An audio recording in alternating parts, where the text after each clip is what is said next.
美军专家推演中美台海之争，却推不出什么好结果。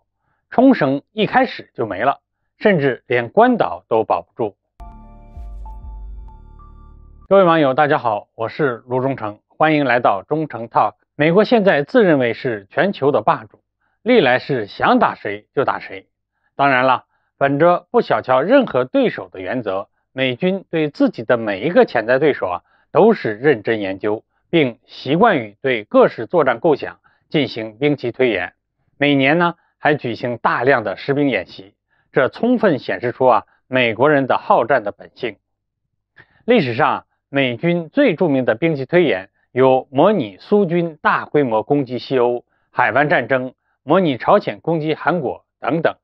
不过现在时过境迁了，苏联早就没有了，朝鲜半岛两国的局势呢也暂时缓和了。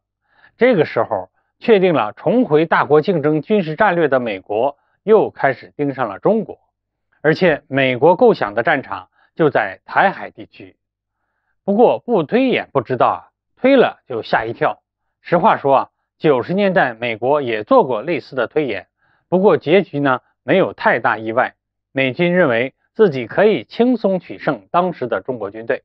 但20多年后，情况却发生了翻天覆地的变化。现在的中国军队陆海空天的力量都取得了长足的进步，美军推演下去，结果就非常不好看了。近日，美国哈德逊研究所发表了一篇名为《保卫关岛》的报告。虽然报告的主体是关岛，但推演的战争依然是中美两国围绕台湾岛爆发的武装冲突。作者布莱恩·克拉克表示，在中美冲突中关岛会是一个非常重要的节点，会遭到解放军的集中攻击。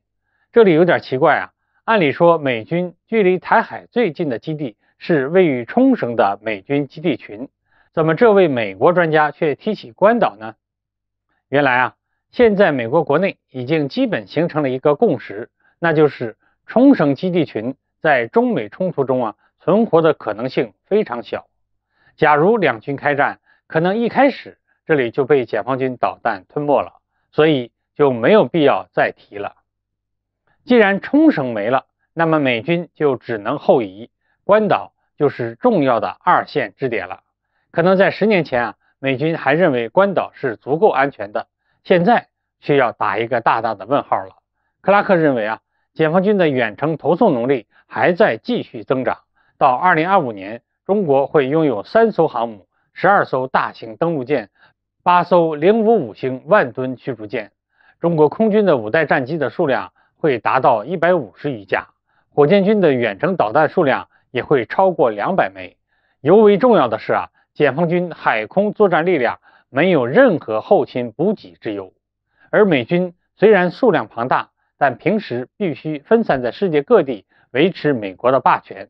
在西太平洋地区美国常态化也只有10几万部队，1个航母编队，4艘大型登陆舰，12艘驱逐舰，以及200架左右的5代机。这就使得美军的军力可能处于下风了。